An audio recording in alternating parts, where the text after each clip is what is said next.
खबर आपको समझाएंगे। आज बुलेटिन में सबसे पहली खबर हम आपको बताएंगे, अपराधियों को सरकार का सख्त संदेश क्या है। दूसरी खबर बताएंगे, नीट परीक्षा सॉफ्ट टारगेट क्यों है। और तीसरी खबर आपको बताएंगे, सनातन विरोधी बयान के मायने समझिए। चौथी खबर आपको बताएंगे, घरेलू हिंसा के क्रूर चेहरे को समझिए। लेकिन शुरुआत सबसे पहले कर लेते हैं, बिहार में लॉ एंड ऑर्डर को लेकर सरकार की चौतरफा एक्शन जारी है।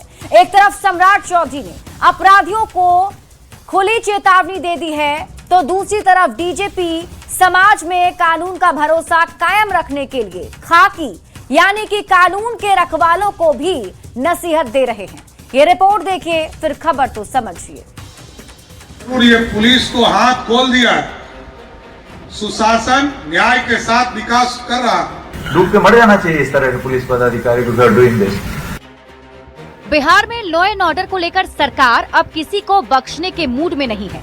अपराधियों पर अंकुश और समाज में भरोसा कायम करने के लिए सरकार कितनी सख्त है, आप इन दो बयानों से समझ सकते हैं। बिहार के सीएम सम्राट चौधरी ने अपराध मुक्त बिहार बनाने के लिए साफ कह दिया कि उन्होंने पुलिस के हाथ खोल दिए हैं। जो भी अपराधी पुलिस को चुनौती देगा, उसे 48 घंटे के भीतर पुलिस उसी भाषा में जवाब देगी। तो बिहार के डीजीपी ने जनता में विश्वास कायम करने के लिए कानून के रखवालों को ही नसीहत दे दी।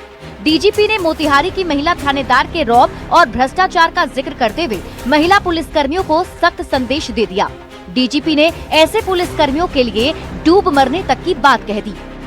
मैंने जरूर ये पुलिस को हाथ खोल दिया, सुशासन न्याय के साथ विकास कर रहा। पुलिस को यदि कोई चैलेंज करता है तो उसको 48 घंटे में पुलिस भी जवाब देने का काम करेगा। सर, कोई छूट नहीं सकता, कोई अपराधी बच नहीं सकता।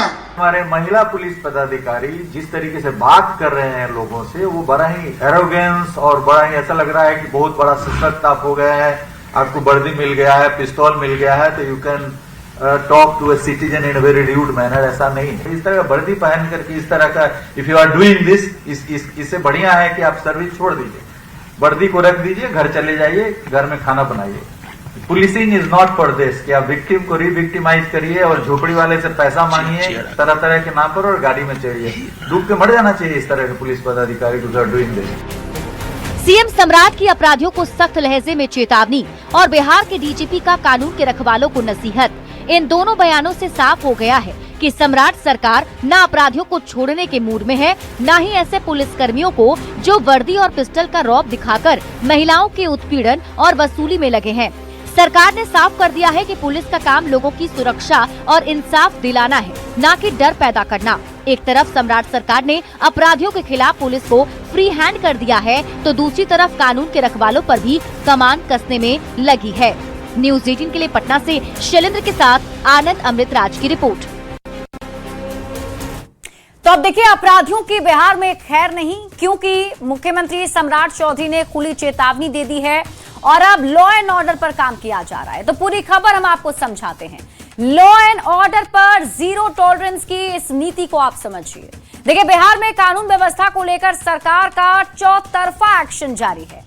सीएम सम्राट चौधरी लगातार अपराधियों को खुली चेतावनी दे रहे हैं। अपराध मुक्त बिहार बनाने के लिए पुलिस के हाथ खोल दिए गए हैं और मुख्यमंत्री ने ये बात सार्वजनिक तौर पर सबके सामने कही। अपराधी को 48 घंटे के भीतर पुलिस उसी की भाषा में जवाब देगी, ऐसा सीएम ने कहा है। और अब तो डीजीपी ने भी कानून के रखवालों को नसीहत दे दी है। रौब और भ्रष्टाचार किसी हाल में बर्दाश्त नहीं किया जाएगा। बिहार के डीजीपी ने यह साफ संदेश कानून के रखवालों को दे दिया है। तो अपराधियों को सरकार का सख्त संदेश क्या है, वो आप समझिए। मुख्यमंत्री और डीजीपी का संदेश बिल्कुल साफ है, किसी भी हाल में अपराधियों को बख्शा नहीं जाएगा। पिस्टल का रौब अगर दिखाएंगे, उत्पीड़न वसूली में पुलिसकर्मी लगेंगे, तो उनको भी संदेश है। पुलिस का काम लोगों को सुरक्षा और इंसाफ दिलाना है, ना कि डर पैदा करना। अपराधियों के खिलाफ पुलिस को फ्री हैंड कर दिया गया है और कानून के रखवालों पर भी कमान कसने में लगी हुई है। और इसीलिए हम कह रहे हैं कि चौतरफा हमला जारी है। बढ़ते हैं आगे और बात अगली खबर की। देश में एक बार फिर नीट परीक्षा को लेकर बड़ा विवाद खड़ा हो गया है।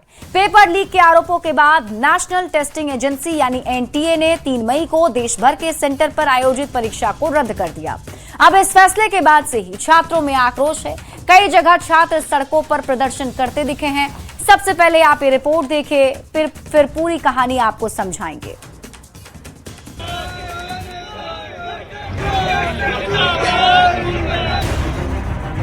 नीट पेपर लीक मामले में एनटीए ने बड़ा फैसला लेते हुए 3 मई को हुई परीक्षा को रद्द कर दिया गया है। री एग्जाम की तारीख जल्द तय किए जाने की बात कही गई है। नीट पेपर लीक केस की जांच अब सीबीआई करेगी।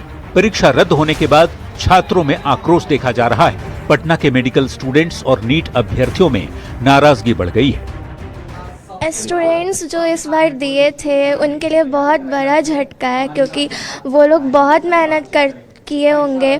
बहुत स्ट्रेस में जो एग्ज़ाम दिए हैं उनको तो बहुत स्ट्रेस हो जाता है। मतलब अब उतना तैयारी की मेहनत से अब फिर से एग्ज़ाम देना पड़ेगा और एक ही चीज़ को बार बार देंगे तो फ्रस्ट्रेशन तो होगा ही ना। इस बीच नीट पेपर लीक मामले में बड़ा पर्दाफाश भी हुआ है। बताया जा रहा है कि जयपुर की प्रिंटिंग फैसिलिटी से पेपर लीक हुआ था। जयपुर में एनटीए की प्रिंटिंग फैसिलिटी से पेपर लीक की बात सामने आई है। पहले केरल से व्हाट्सएप पर प्रश्न पत्रों के पीडीएफ के लीक होने की बात सामने आई थी। 3 मई 2026 को हुई थी नीट की परीक्षा, जिसे रद्द कर दिया गया है। परीक्षा दोबारा कराई जाएगी। नई तारीख जल्द घोषित होगी। सरकार ने सीबीआई को जांच सौंप दी है। मई 2026 के लिए किया गया पुराना रजिस्ट्रेशन ही मान्य रहेगा। परीक्षा फीस वापस की जाएगी। नई परीक्षा बिना किसी अतिरिक्त शुल्क के होगी। बार बार परीक्षाओं के रद्द होने से छात्र परेशान होते हैं, पर सॉल्वर गैंग पर सख्ती न किए जाने से इनके हौसले इस कदर बुलंद हैं कि देश की प्रतिष्ठित परीक्षाओं के पेपर तक आसानी से लीक करा दिए जाते हैं। सवाल है, बार बार परीक्षाएं क्यों कैंसिल होती हैं? बच्चों के भविष्य से आखिर खिलवाड़ क्यों? पेपर लीक से सबक क्यों नहीं लेती सरकारें? 23 लाख बच्चों को आखिर कौन जवाब देगा? न्यूज़ 18 के लिए पटना से रजनीश कुमार के साथ ब्यूरो रिपोर्ट। देखिए, एक बड़ा फैसला लेते हुए नीट की परीक्षा को रद्द कर दिया गया है, लेकिन जो स्टूडेंट हैं उनमें आक्रोश है। अब आपको पूरी खबर समझाते हैं। नीट परीक्षा रद्द क्यों हुई है, सबसे पहले आप ये जान लीजिए। देखिए, एक बार फिर से नीट की परीक्षा का प्रश्न पत्र लीक हो गया। एनटीए की कार्यशैली पर फिर से सवाल खड़े होने शुरू हो गए हैं और पेपर लीक के आरोपों के बाद नेशनल टेस्टिंग एजेंसी यानी एनटीए पर सवाल है। एनटीए ने देश भर में 3 मई को आयोजित हुई परीक्षा को रद्द कर दिया है और एनटीए के इस फैसले के बाद से छात्रों में आक्रोश है। सरकार ने पेपर लीक मामले की जांच अब सीबीआई को सौंप दी है और सीबीआई की टीम अब इस पूरे मामले पर आगे जांच पड़ताल करेगी। लेकिन नीट परीक्षा क्या सॉफ्ट टारगेट बना हुआ है? क्यों ये सॉफ्ट टारगेट है, इसे आप समझिए। एनटीए की परीक्षा प्रणाली में आंसर की में हेरफेर के आरोप लगते रहे हैं। परीक्षा केंद्रों पर नकल के लगातार आरोप भी लगते रहे, जिससे इस पूरी प्रक्रिया पर सवाल उठते रहे हैं। मेडिकल में प्रवेश के लिए ये एक मात्र राष्ट्रीय स्तर की परीक्षा है और इसलिए इसमें धांधली कर पैसे कमाने के लिए इसे आसान निशाना माना जाता है। सॉल्वर गैंग की ऊंचे स्तर पर बैठे लोगों के साथ सांठगांठ होती है और यही बड़ी वजह इसके पीछे मानी जाती है। एनटीए ने परीक्षा रद्द करने के बाद आगे क्या फैसला लिया है वो भी आपको बता देते हैं। तो एनटीए का फैसला है कि अब दोबारा से परीक्षा कराई जाएगी और नई तारीख जल्द ही घोषित होगी। मई 2026 के लिए पुराना रजिस्ट्रेशन ही मान्य रहेगा। परीक्षा फीस वापस की जाएगी और जो नई परीक्षा है वो बिना अतिरिक्त शुल्क के ली जाएगी। यानी कि छात्रों को परीक्षा शुल्क में जरूर राहत मिली है, लेकिन छात्रों का आक्रोश यही है कि आखिर एक एग्जाम भी सही ढंग से क्यों नहीं कंडक्ट हो पाता है। बढ़ते हैं आगे और बात अगली खबर की। तमिलनाडु में विपक्ष के नेता उदयनिधि स्टालिन के सनातन विरोधी बयान दिए जाने पर सियासी संग्राम छिड़ गया है। विधानसभा में उदयनिधि ने मुख्यमंत्री विजय की मौजूदगी में कहा था कि सनातन का समूल नाश होना चाहिए। धर्म को खत्म करने वाले डीएमके के नेता के इसी बयान पर सियासत गरमा गई है। ये रिपोर्ट देखिए, फिर खबर तो समझिए।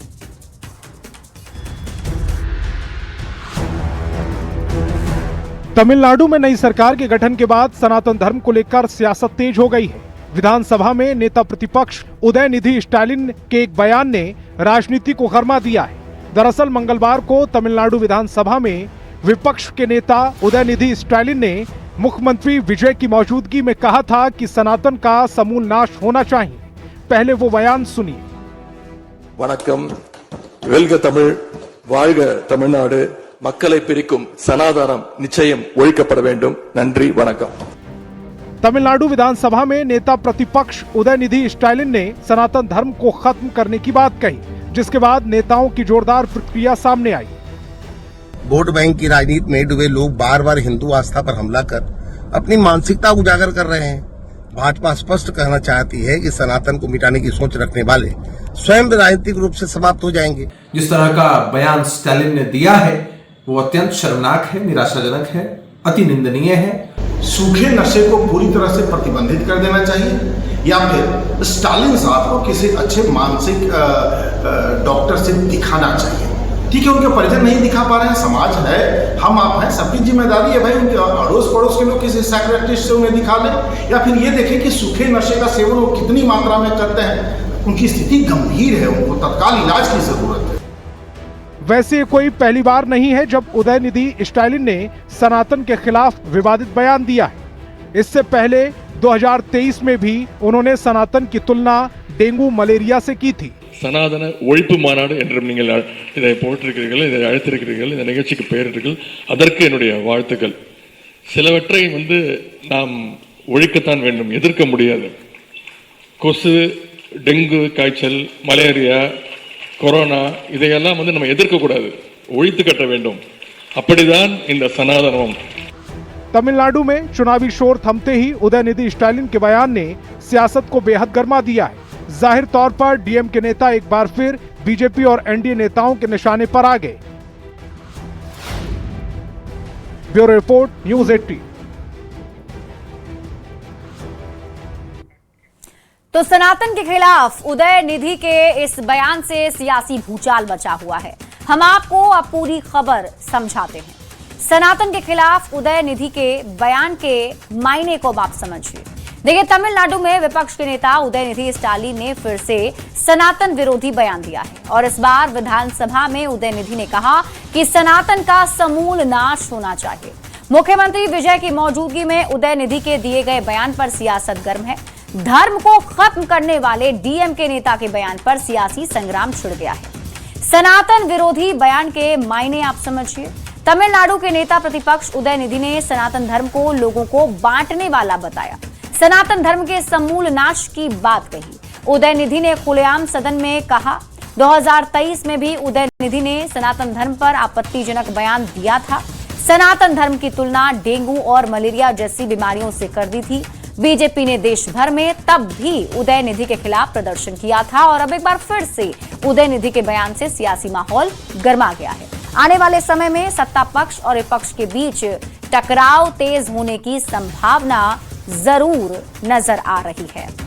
बढ़ेंगे आगे और बात अगली खबर की। पटना के दानापुर और ताड़ी गोदाम इलाके से आई दो दर्दनाक घटनाओं ने एक बार फिर से रिश्तों को शर्मसार कर दिया है। कहीं दहेज के लिए मौत दी गई तो कहीं घरेलू हिंसा ने पत्नी को मौत के घाट उतार दिया। ये रिपोर्ट देखिए, फिर खबर तो समझिए। पापा मम्मी लड़ाई करके पापा मम्मी को फांसी कर।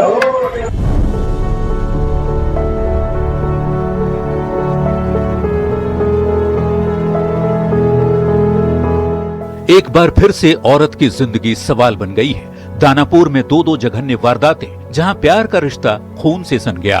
कहीं पति ने दहेज के लिए पत्नी की हत्या कर दी तो कहीं घरेलू हिंसा के चलते पति ने पत्नी को मौत के घाट उतार दिया।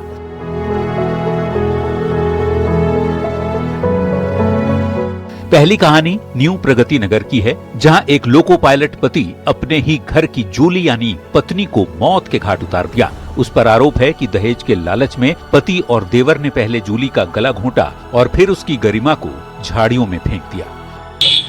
बच्ची को गला दबा करके हत्या की गई है और लाश छिपाने के लिए इन्होंने यहाँ से जो हुआ सगुना मोड़ पर, घटना हुआ सगुना मोड़ पर, लाश छिपाने के चलते इन्होंने भगा करके भागते भागते ले गए आरा डिस्ट्रिक्ट। कौन थाना है, कौन थाना, सिन्हा थाना, सिन्हा थाना अंतर्गत घाट पर झाड़ी में डेड बॉडी को फेंक दिया गया। प्रशासन को देखा तो प्रशासन को देखा, फेंक करके भाग गया।